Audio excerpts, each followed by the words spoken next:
Feeling stuck? God might have a detour. Ever feel like you're banging your head against a brick wall? You're pushing and praying, but the door just won't budge. It's frustrating, right? It can feel like you're stuck. But what if I told you that closed door might be a divine detour? It's easy to get discouraged when things don't go our way. We question, we doubt, we wonder where we went wrong.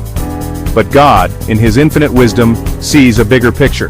He knows the paths we cannot see, the opportunities hidden behind those closed doors. Disappointment, a mask for something greater. Disappointment stings. It whispers doubts in our ears and makes us question our worth. Rejection hurts, especially when we've poured our hearts into something. But what if these seemingly negative experiences are simply masks? What if behind the mask of disappointment lies the radiant face of opportunity? What if behind the sting of rejection waits the sweet embrace of a greater plan? It's in these moments of perceived failure that we must dig deep into our faith. A bigger picture, trusting in God's canvas. Romans 8:28 reminds us, and we know that in all things God works for the good of those who love Him, who have been called according to His purpose. This verse isn't just a nice thought, it's a lifeline in the midst of our struggles. We may not always understand the why behind the closed doors, but we can find comfort in knowing that God is in control. He's painting a masterpiece on the canvas of our lives, and even those seemingly random brushstrokes have a purpose.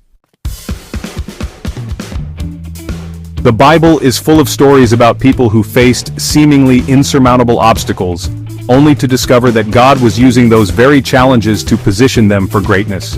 Take Joseph, for example. Sold into slavery by his own brothers, imprisoned on false charges, he could have easily given up hope. But Joseph held on to his faith, he trusted in God's timing, and eventually he was elevated to a position of power, saving Egypt from famine. Then there's Esther, a young woman who found herself queen at a time when her people faced genocide. Her courage and faith allowed her to save her people. Years ago, I was devastated when I was passed over for a ministry position I desperately wanted. I had poured my heart and soul into my application. I truly believed it was the path God had chosen for me. Rejection stung, leaving me questioning my calling and my purpose. But then, an unexpected opportunity arose. A small church miles away from where I'd imagined myself reached out. I accepted, unsure of what to expect. It was in that small, unassuming church that I truly blossomed. It was there I discovered my voice and my passion for reaching out to those who felt lost. So how do we navigate these detours with grace and faith? First, acknowledge the pain. It's okay to grieve the loss of what you thought should be. Don't try to be strong or stoic.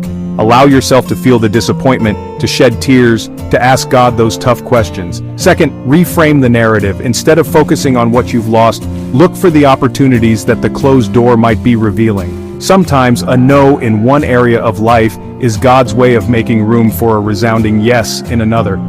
Finally, take faith steps. It can be scary to step out in faith when you're still hurting and unsure of the way forward. Remember, God's timing is perfect even when it doesn't make sense to us. He sees the end from the beginning, and He knows the paths that will lead us to our ultimate destination. So keep praying, keep trusting, and keep walking through those open doors. The journey might not always be easy, but the destination will be worth it. You are loved, you are guided, and you are never alone. Trust in Him. He's got you.